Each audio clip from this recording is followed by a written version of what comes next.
La lluvia fina convertía las banquetas del Paseo de la Reforma en espejos oscuros que reflejaban las luces de los rascacielos.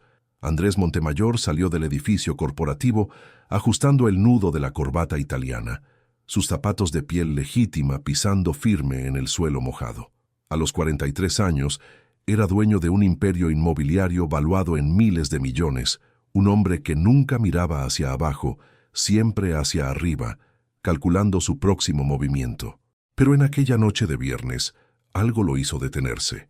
Una voz infantil, frágil como vidrio a punto de quebrarse, cantaba una melodía que él no escuchaba hacía más de 30 años. Y cuando Andrés finalmente miró hacia abajo, vio al niño ciego sentado en la banqueta, con una lata de monedas y ojos blancos volteados hacia la nada. Lo que Andrés no sabía era que aquel encuentro casual revelaría un secreto enterrado hacía décadas, un secreto que destruiría sus certezas y lo forzaría a enfrentar la verdad más dolorosa de su vida. En 5 días, todo lo que Andrés había construido sería puesto a prueba por culpa de aquel niño que casi ignora.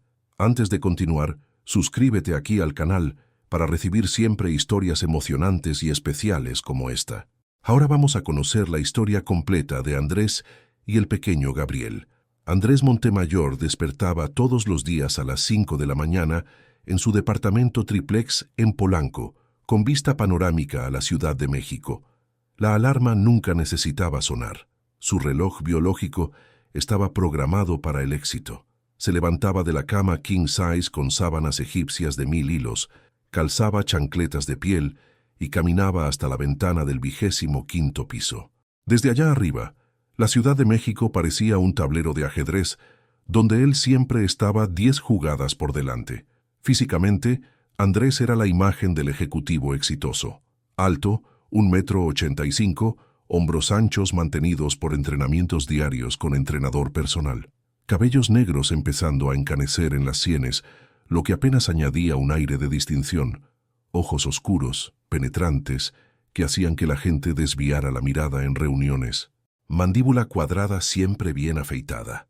Usaba exclusivamente trajes a la medida, relojes suizos que costaban más que coches populares, y una alianza de oro blanco que hacía mucho tiempo había perdido cualquier significado real. Su rutina era militar.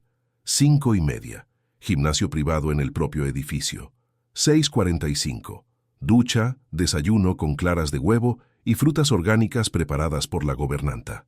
7:30, primera reunión del día, siempre por videoconferencia con inversionistas internacionales. 8:45, llegada a la oficina, el piso completo de un edificio comercial en Santa Fe que albergaba a Montemayor Inmobiliaria. La empresa había sido fundada por él 20 años atrás, con un único desarrollo residencial en la zona poniente.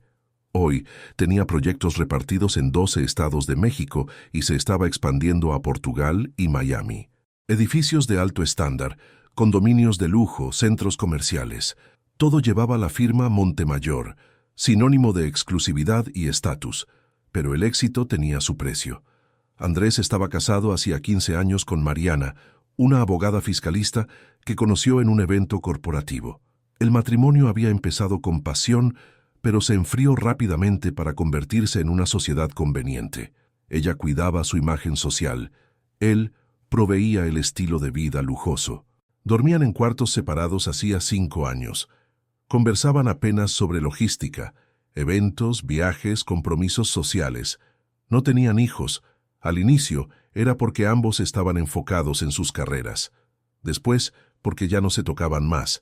Y finalmente, porque ninguno de los dos realmente quería traer un niño a aquel matrimonio frío y transaccional.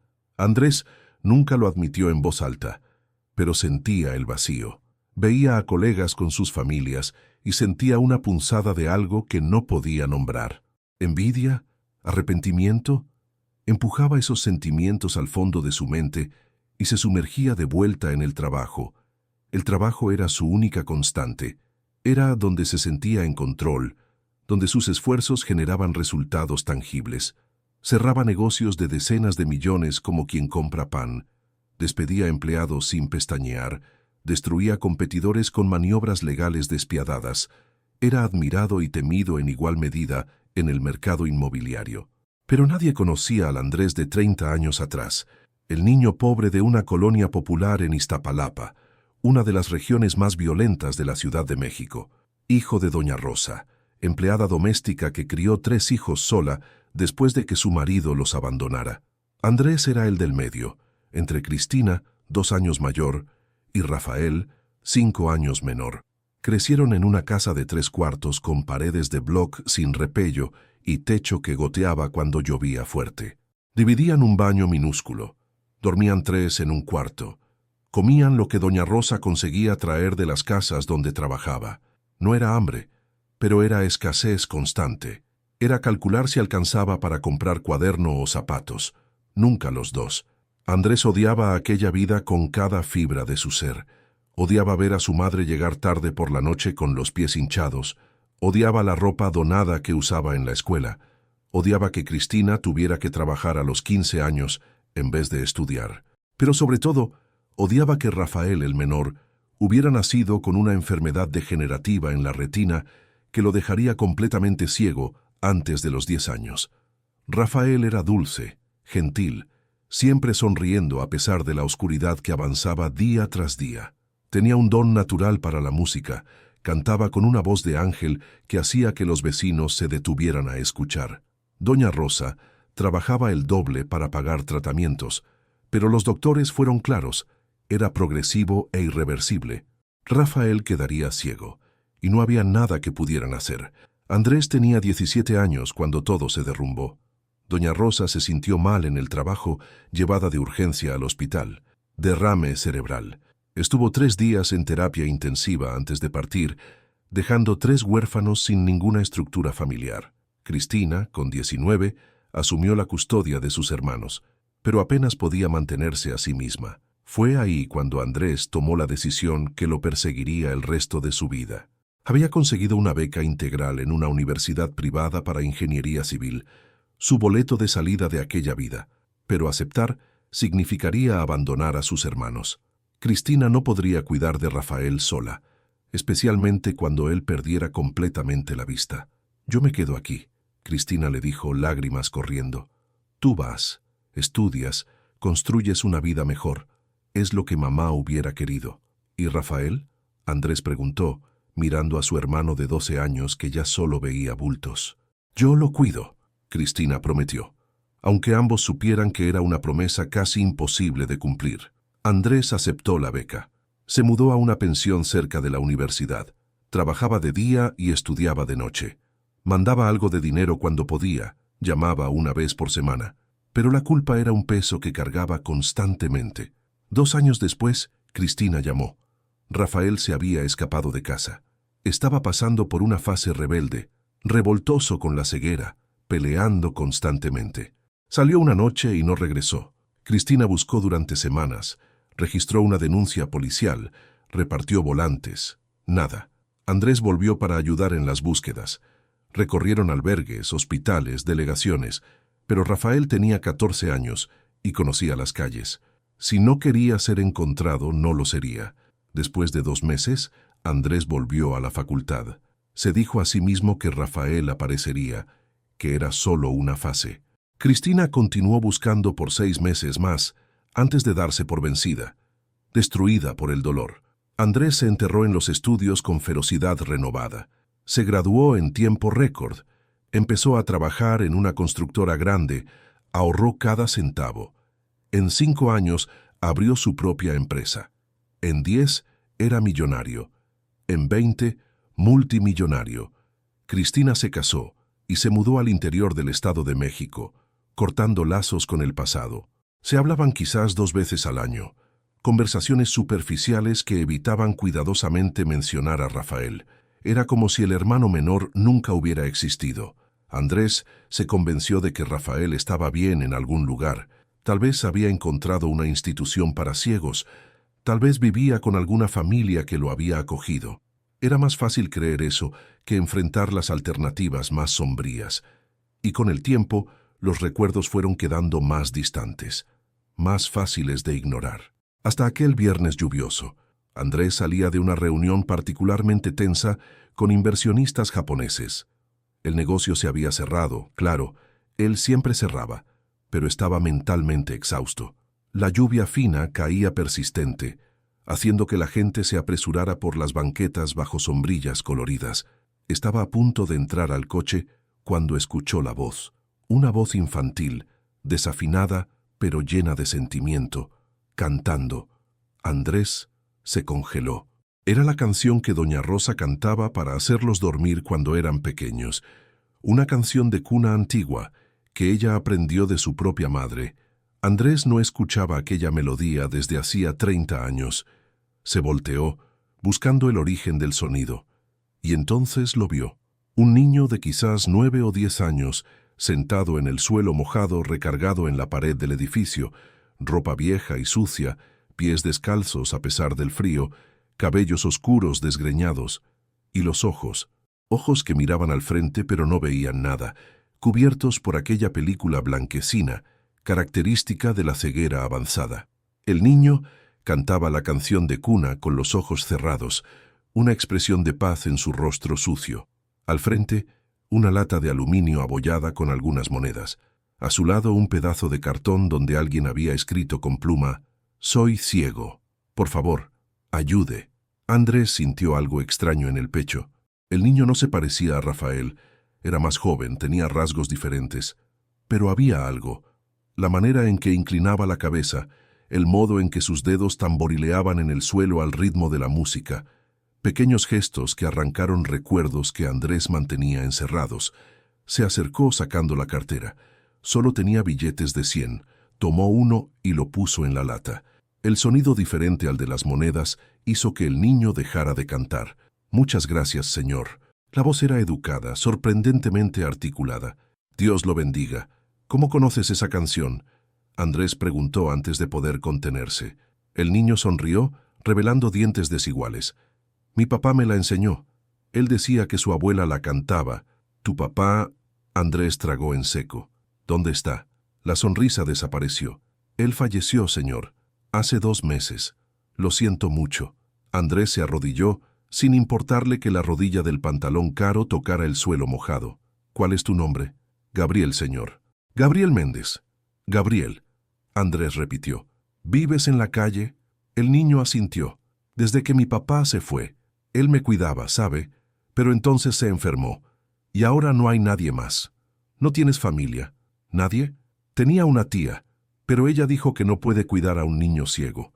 Da mucho trabajo». Gabriel habló sin autocompasión, solo constatando un hecho. «Entonces me quedo aquí. La gente es amable a veces. Y yo canto. Mi papá siempre decía que Dios me dio una voz bonita porque me quitó los ojos». Andrés sintió lágrimas ardiendo, pero parpadeó para contenerlas. «¿Desde cuándo estás ciego?». «Desde siempre, señor. Nací así. Mi papá decía que fue un problema en el parto, falta de oxígeno o algo así». «¿Dónde duermes?». «Hay un albergue cerca por aquí». Gabriel señaló vagamente en la dirección equivocada. «Pero es peligroso, los niños más grandes me quitan la comida. Entonces a veces me quedo aquí mismo. Este edificio tiene una marquesina, así que no me mojo cuando llueve». Andrés miró a su alrededor, hacia la colonia rica, la gente pasando apresurada, nadie mirando al niño ciego. Sintió vergüenza y enojo en igual medida. «Gabriel, yo voy a volver», Andrés dijo impulsivamente. «Mañana. Voy a traer comida y ropa. ¿Te quedas aquí?». El niño pareció confundido. «¿Por qué haría eso usted?». «Porque…». Andrés dudó. «¿Por qué es lo correcto?». En realidad, no sabía por qué. Solo sabía que no podía dejar a aquel niño allí. Esa noche, Andrés no pudo dormir. Se quedó mirando al techo de la habitación lujosa, pensando en Gabriel durmiendo en una banqueta, pensando en Rafael, desaparecido hacía tantos años, pensando en la promesa rota de ser un hermano mejor. A las 4 de la mañana se levantó y fue al estudio en casa.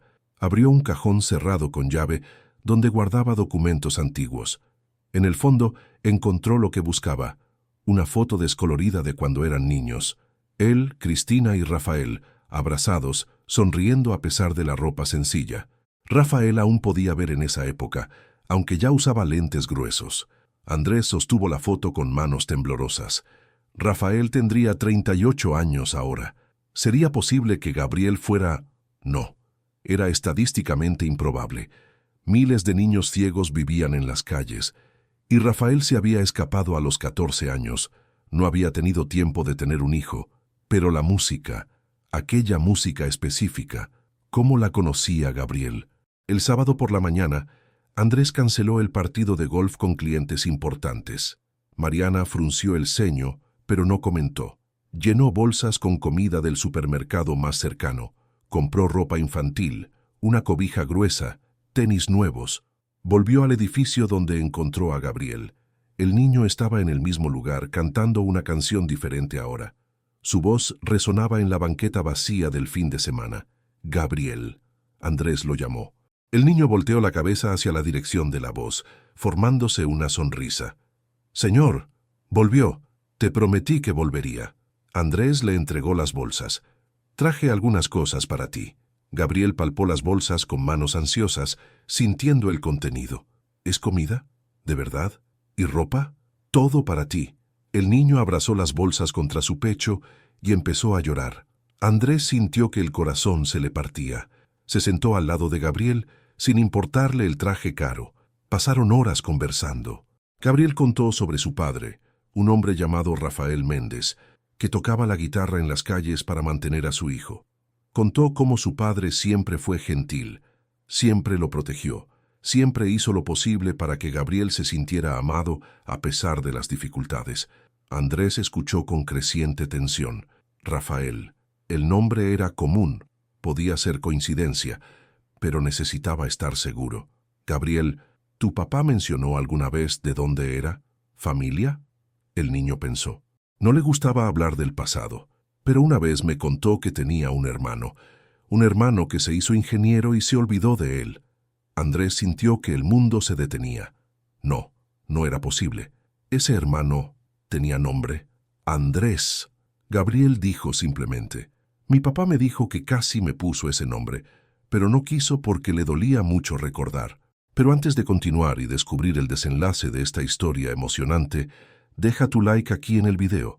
Suscríbete al canal si aún no estás suscrito y activa la campanita para no perderte ninguna historia nueva. ¿Crees que el éxito financiero vale la pena si pierdes a tu familia en el proceso? Cuéntame también desde qué ciudad estás viendo este video, que voy a marcar tu comentario con un corazón especial. Ahora sí, volvamos a nuestra historia. Andrés no podía respirar. Las manos le temblaban incontrolablemente. Gabriel era su sobrino, el hijo del hermano al que había abandonado, el hermano al que nunca buscó adecuadamente, al que dejó atrás en busca de éxito. ¿Está bien, señor?, Gabriel preguntó preocupado, inclinando su cabeza ciega hacia Andrés. Andrés intentó hablar, pero la voz le falló. Necesitó varios segundos para recuperar la compostura. Gabriel, necesito contarte algo importante. Y entonces le contó quién era. Que tenía un hermano llamado Rafael, que se escapó de casa siendo adolescente, que nunca dejó de sentirse culpable por haberlo abandonado. Las palabras salían atropelladas, cargadas de décadas de remordimiento. Gabriel escuchó en silencio, su rostro infantil, procesando información devastadora. «Entonces, ¿usted es mi tío?» La voz era pequeñita, sin poder creerlo. «Sí». Andrés lloraba abiertamente ahora, sin importarle quién pasaba. «Sí, soy tu tío, y lo siento tanto, tanto por no haber estado ahí. Pero usted está aquí ahora».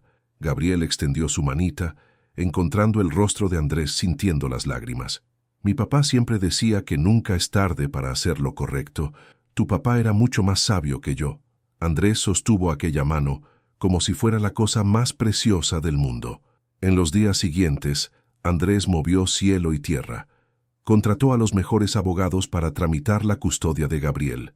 La tía que había rechazado al niño ni siquiera lo impugnó, probablemente aliviada. Amuebló un departamento completo para su sobrino, contrató cuidadores especializados en niños ciegos, lo matriculó en una escuela especial, agendó citas con los mejores oftalmólogos del país. Pero más importante, pasó tiempo real con Gabriel. Por primera vez en décadas, Andrés se tomaba tardes libres. Llevaba al niño a conocer el departamento, describiendo cada detalle para que Gabriel pudiera ver a través de sus palabras. Le enseñaba a navegar por los cuartos, a tocar todo, a hacer de aquello un hogar. Mariana se sorprendió cuando se enteró. ¿Estás trayendo a un niño de la calle a vivir aquí? No es un niño de la calle. Es mi sobrino.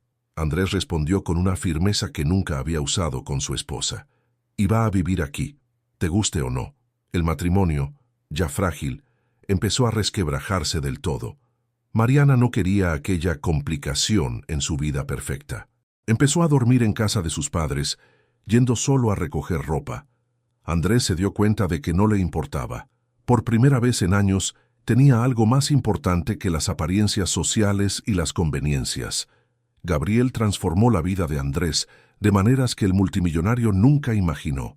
El departamento, antes silencioso como una tumba, ahora tenía vida. Risas infantiles, preguntas constantes, pequeños desórdenes que dejaban rastros de humanidad por los cuartos perfectamente organizados. Andrés descubrió que cuidar de Gabriel era simultáneamente lo más difícil y lo más gratificante que había hecho. El niño tenía pesadillas frecuentes sobre su padre. Despertaba llorando en medio de la noche. Andrés corría hasta la habitación, abrazaba a su sobrino hasta que los sollozos paraban, cantaba la canción de cuna que doña Rosa cantaba, cerrando un círculo que comenzó décadas atrás. Fue a través de Gabriel que Andrés empezó a unir las piezas de lo que le había pasado a Rafael. El niño contaba historias de su padre en fragmentos, recuerdos que Andrés absorbía con dolor y gratitud mezclados. Rafael se había escapado de casa a los 14, revoltoso no con la ceguera en sí, sino con la sensación de ser una carga. Vivió en las calles durante años, sobreviviendo tocando música en plazas y semáforos. Fue en una de esas plazas donde conoció a la madre de Gabriel, una joven que también vivía en situación de calle. Se unieron por necesidad que se transformó en afecto genuino, pero ella falleció durante el parto de Gabriel, dejando a Rafael solo con un bebé que nació con los mismos problemas de visión que habían atormentado al padre. Rafael pudo haber dado a su hijo en adopción. Muchos se lo aconsejaron, pero no pudo. Veía en Gabriel una oportunidad de redención, de hacer las cosas diferente. Si él había sido una carga para su familia, sería lo opuesto para su hijo. Sería el padre que protegería, amaría, le daría todo lo que pudiera a pesar de tener tan poco. Y lo fue. Durante los siguientes años, Rafael cuidó de Gabriel solo. Trabajaba tocando música. Hacía pequeños trabajos cuando podía. Aceptaba ayuda de instituciones cuando era necesario. Nunca fue fácil. Hubo días sin comida, noches durmiendo a la intemperie, periodos en albergues abarrotados y peligrosos. Pero Rafael nunca dejó que Gabriel sintiera que era un peso. Siempre lo trató con amor incondicional. Le enseñó a cantar, a percibir el mundo a través de los otros sentidos, a encontrar alegría en las pequeñas cosas. Nunca se quejó de la ceguera de su hijo, porque conocía íntimamente aquel dolor. Fue solo en los últimos meses, cuando una neumonía no tratada se transformó en algo más grave, que Rafael empezó a flaquear. No tenía dinero para doctores privados, y el sistema público estaba saturado. Cuando finalmente consiguió atención, ya era tarde. La infección se había esparcido. Rafael pasó sus últimos días preocupado solo por Gabriel. Hizo que amigos de la calle prometieran cuidar del niño, pero las promesas de la calle son frágiles. Le dijo a Gabriel que fuera fuerte, que siguiera cantando, que un día alguien lo miraría y vería su valor verdadero. Nunca mencionó a Andrés o a Cristina. El rencor era demasiado profundo, el sentimiento de abandono demasiado permanente. Pero le enseñó a Gabriel la canción de cuna que doña Rosa cantaba, manteniendo viva la única memoria buena de su infancia destruida. Escuchar todo esto fue como recibir puñaladas repetidas en el pecho. Andrés lloraba todas las noches, encerrado en el baño para que Gabriel no lo oyera. Lloraba por todo lo que Rafael había sufrido, por haber crecido sintiéndose una carga, por haber vivido y muerto en las calles, por haber criado a un hijo solo en condiciones imposibles, por nunca haber experimentado el confort, la seguridad, el amor que merecía, y lloraba por su propia culpa. Porque mientras Rafael pasaba hambre, él cenaba en restaurantes caros. Mientras Rafael dormía en el frío, él ajustaba el aire acondicionado del lujoso departamento. Mientras Rafael moría de una enfermedad tratable, Él se hacía chequeos anuales en clínicas privadas de primer mundo. La distancia entre sus vidas era un abismo creado por elecciones. Y Andrés había elegido su confort sobre su hermano. Cristina, cuando se enteró, reaccionó con una devastación similar. Voló inmediatamente a la Ciudad de México, y el encuentro entre ella y Gabriel fue emotivo y doloroso.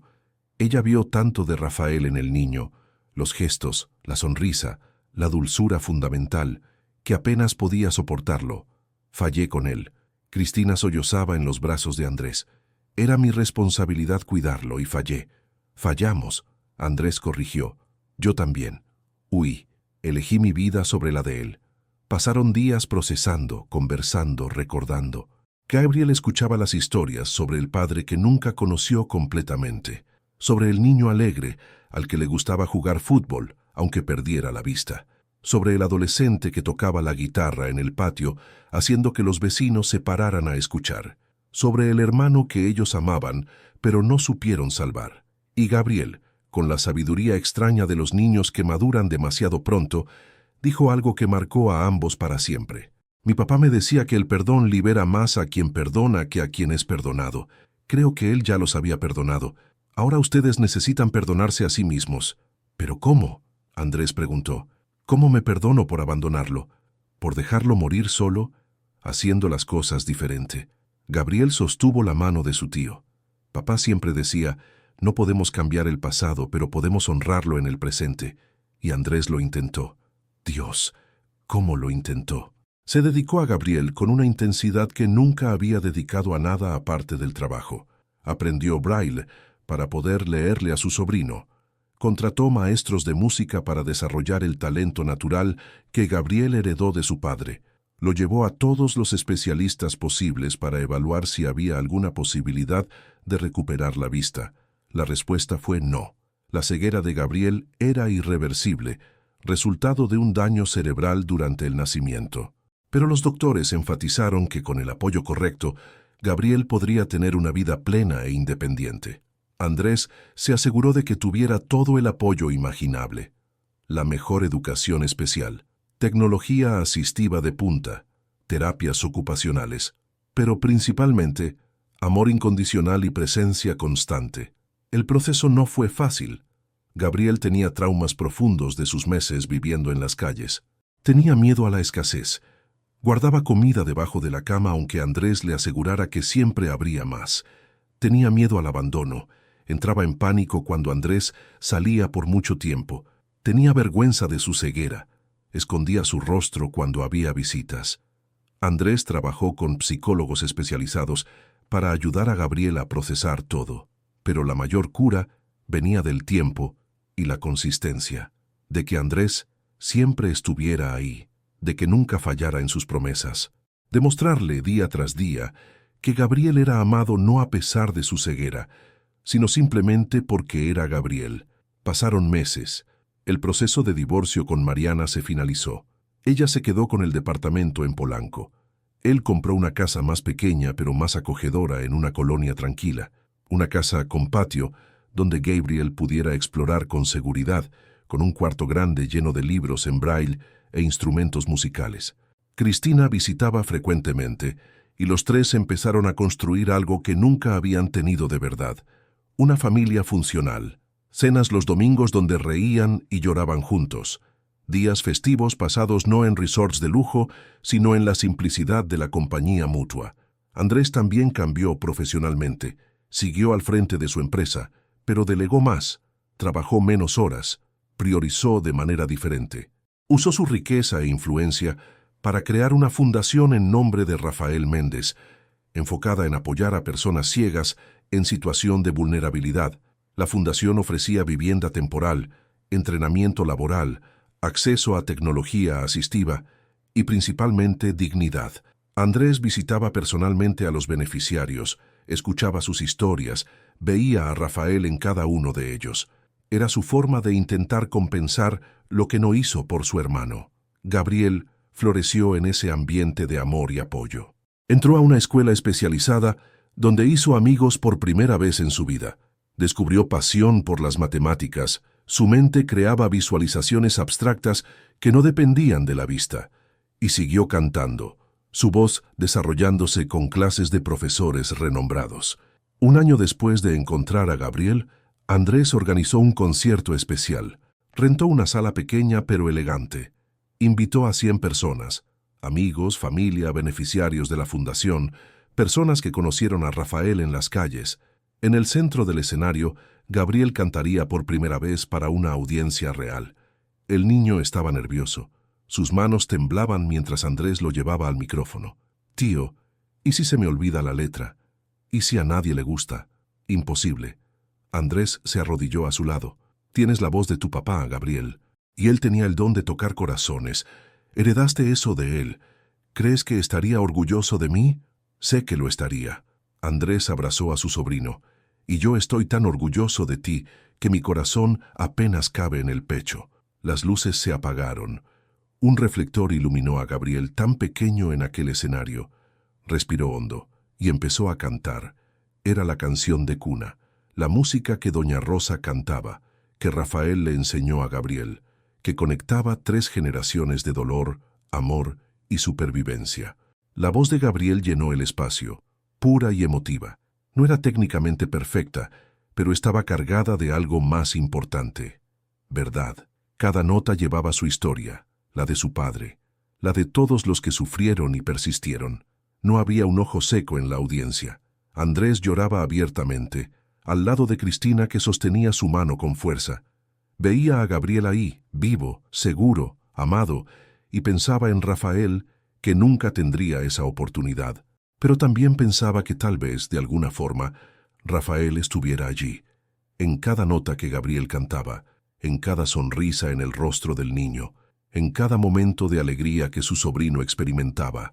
Rafael viviría a través de Gabriel, y Andrés se aseguraría de que el hijo de su hermano tuviera todo lo que Rafael mereció, pero nunca tuvo. Cuando la música terminó, la audiencia estalló en aplausos. Gabriel sonrió, aquella sonrisa amplia que iluminaba todo su rostro, e hizo una reverencia torpe. Andrés corrió al escenario y lo abrazó, susurrando en el oído del niño: «Tu papá estaría tan orgulloso de ti». «¿Crees que él me perdonó?», Gabriel preguntó en voz baja. «¿Por seguir vivo cuando él no está?». Andrés sintió que el corazón se le despedazaba y se reconstruía al mismo tiempo. «Mi amor, él no necesita perdonarte porque no hiciste nada malo. Él estaría feliz de que estés vivo, feliz, rodeado de amor. Eso es todo lo que cualquier padre quiere para su hijo. ¿Y usted, tío? ¿Se ha perdonado?». Andrés pensó. Pensó en todas las noches de terapia, en todas las lágrimas derramadas, en todas las visitas a la fundación donde intentaba hacer las cosas diferente. Pensó en Gabriel durmiendo seguro todas las noches, en sus risas durante el desayuno, en sus progresos en la escuela. «Estoy intentando», Andrés respondió honestamente. «Cada día intento ser la persona que mi hermano merecía tener a su lado, y cuidarte a ti es la forma más importante de hacerlo». En los años siguientes, Gabriel siguió creciendo. Se convirtió en un adolescente articulado y seguro de sí mismo, que defendía los derechos de las personas con discapacidad, que daba pláticas en escuelas sobre inclusión, que usaba su historia para inspirar a otros. Entró al coro de una iglesia, después a un grupo musical que hacía presentaciones benéficas. Su voz, ya bonita en la infancia, maduró en algo verdaderamente especial. Los maestros decían que tenía potencial profesional si quería seguir la carrera musical. Andrés apoyaba todo, pero se aseguró de que Gabriel entendiera que sería amado y apoyado independientemente de lo que eligiera hacer. No había presión, no había expectativas imposibles, solo amor incondicional. Cristina también reconstruyó su vida. El reencuentro con la familia, incluso a través de la tragedia, la liberó de décadas de culpa. Se mudó de vuelta a la Ciudad de México, compró una casa cerca de la de Andrés, se convirtió en una presencia constante en la vida de Gabriel. Era la tía que hacía pasteles en los cumpleaños, que ayudaba con la tarea, que estaba ahí en cada hito importante. Juntos, los 3 crearon tradiciones. El domingo era día de comida familiar, siempre, sin importar lo que más pasara en sus vidas. La Navidad la pasaban juntos, decorando la casa de forma que Gabriel pudiera sentir cada adorno. Los cumpleaños se celebraban con intensidad, marcando no solo un año más de vida, sino un año más de familia reunida. Y cada año, en el aniversario de la muerte de Rafael, los tres visitaban el lugar donde había sido enterrado, una tumba sencilla en un panteón público que Andrés había transformado en algo digno. Llevaban flores, se sentaban ahí por horas, contaban historias sobre Rafael, se aseguraban de que nunca fuera olvidado. Gabriel siempre cantaba la canción de cuna sobre la tumba de su padre, y Andrés siempre lloraba, pero ya no eran lágrimas solo de dolor, eran lágrimas de gratitud, por haber encontrado a Gabriel, por tener una segunda oportunidad de hacer lo correcto, porque Rafael hubiera dejado un legado tan hermoso en forma de hijo. Cuando Gabriel cumplió 15 años, Andrés lo llevó a un lugar especial, la comunidad de Iztapalapa donde habían crecido. La casa minúscula donde los tres hermanos fueron criados aún estaba ahí, decrépita pero en pie. Esta es la casa donde creció tu papá. Andrés describió cada detalle, donde dormimos, jugamos, soñamos. No teníamos nada, pero nos teníamos el uno al otro, hasta que yo lo arruiné. Usted no arruinó nada, tío. Gabriel sostuvo su brazo. Usted era joven, asustado, intentando sobrevivir, y volvió. Puede que haya tomado tiempo, pero volvió. Muy tarde para tu papá, pero no para mí. Gabriel se volteó hacia él. Sus ojos ciegos de alguna forma parecían ver directamente en el alma de Andrés. Usted me salvó, me dio una vida, me dio una familia. Papá me decía que la gente hace lo mejor que puede con lo que sabe en el momento. Usted está haciendo las cosas mejor ahora. Eso es lo que importa. ¿Cómo te volviste tan sabio, pequeño? Andrés abrazó a su sobrino. Aprendí de los mejores, de mi papá, que me enseñó que el amor es acción, no palabras, y de usted, que me muestra todos los días que nunca es tarde para cambiar. En ese momento, Andrés finalmente sintió algo que había buscado por años: paz. No el perdón completo, porque algunos errores son demasiado grandes para eso, pero aceptación. Aceptación de que era falible, de que había fallado terriblemente con Rafael, pero que estaba haciendo lo mejor posible para honrar la memoria de su hermano a través de Gabriel. La fundación creció a lo largo de los años, ayudando a cientos de personas ciegas a encontrar vivienda, empleo, dignidad. Andrés donó una parte significativa de su fortuna a la causa, dejando claro en su testamento que la mayor parte del resto iría para Gabriel y para la continuación del trabajo de la fundación. Su empresa siguió prosperando, pero Andrés ya no era el empresario despiadado de antes. Se volvió conocido por prácticas justas, por valorar a los empleados, por invertir en proyectos de impacto social más allá de la ganancia. Algunos competidores pensaban que se había ablandado. A Andrés no le importaba. Sabía que era lo opuesto. Finalmente se había fortalecido donde importaba, desarrollado una columna moral que antes no poseía. Cuando Gabriel tenía 18 años y se preparaba para entrar a la universidad, decidió hacer algo especial. Organizó un concierto público en una plaza del centro de la Ciudad de México. No sería en una sala cerrada para invitados selectos, sería en la calle, abierto para todos, especialmente para personas en situación de vulnerabilidad. Andrés rentó equipo profesional de sonido, pero mantuvo el formato simple. Gabriel en el centro, con una guitarra que perteneció a su padre. Andrés había rastreado y comprado del hombre que la poseía después de la muerte de Rafael. Cientos de personas se reunieron, gente en situación de calle, trabajadores volviendo a casa, familias, niños. Y Gabriel cantó. Cantó la canción de cuna que conectaba generaciones. Cantó canciones sobre dolor y esperanza. Cantó con la voz que heredó de su padre y la confianza que ganó a través del amor de su tío. En medio de la presentación, Gabriel dio un discurso. Mi papá vivió y murió en estas calles. Él fue invisible para la mayoría de la gente. Solo un hombre ciego más tocando música para sobrevivir. Pero él era todo para mí, y me gustaría pensar que si él estuviera aquí hoy estaría feliz de saber que su música continúa, que su historia importa, que él importó. Gabriel hizo una pausa. La emoción quebraba su voz. A todos los que viven en las calles, que son invisibles, que sienten que no importan. Ustedes importan. Sus historias importan. Sus vidas tienen valor. Y mi deseo es que todos encuentren a alguien que los vea, de la misma forma que mi tío me vio cuando yo estaba sentado ahí, ciego y solo.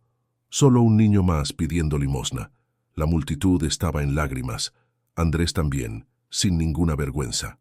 Miró a su alrededor y vio tantos Rafaeles en potencia, tantos Gabrieles esperando por alguien que se detuviera y mirara de verdad. Después del concierto, decenas de personas se acercaron a Andrés, queriendo saber cómo podían ayudar. Algunos ofrecieron donaciones, otros querían ser voluntarios. Muchos simplemente querían agradecer a Gabriel por compartir su historia, por hacerlos ver a las personas que pasaban diariamente sin ser vistas. Fue así como nació un movimiento más grande. El concierto se volvió viral en las redes sociales. Los periódicos cubrieron la historia. Y Andrés usó la atención para amplificar el mensaje sobre las personas en situación de calle, especialmente aquellas con discapacidades. Presionó al gobierno por mejores políticas. Movilizó a otros empresarios para contribuir. Creó programas de empleo en su propia empresa específicamente para personas en situación de vulnerabilidad. No era perfecto, no lo resolvía todo, pero era algo. Era hacer las cosas diferente. Gabriel eventualmente decidió estudiar psicología en la universidad, con enfoque en trauma y poblaciones vulnerables. Quería entender y ayudar a personas que pasaron por experiencias similares a las suyas. Andrés pagó los mejores tutores, la mejor tecnología asistiva, aseguró que Gabriel tuviera todas las herramientas para tener éxito. Pero también dejó que Gabriel fallara a veces. No lo sobreprotegió.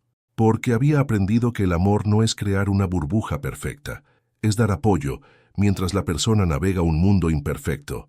Y Gabriel navegó. Tuvo dificultades, claro, prejuicios de profesores que dudaban que un alumno ciego pudiera tener éxito, compañeros que lo trataban con condescendencia, momentos de frustración cuando las limitaciones físicas creaban barreras reales, pero siempre volvía a casa donde Andrés lo esperaba, listo para escuchar, para apoyar, para recordarle a Gabriel su fuerza. Y poco a poco Gabriel no solo sobrevivió a la universidad, sino que prosperó. Se graduó con honores, fue aceptado en un programa de maestría prestigioso, empezó a publicar artículos sobre trauma infantil y resiliencia, se convirtió en una voz respetada en su área, y a través de todo mantuvo la humildad y bondad que Rafael le había enseñado. Nunca olvidó de dónde venía.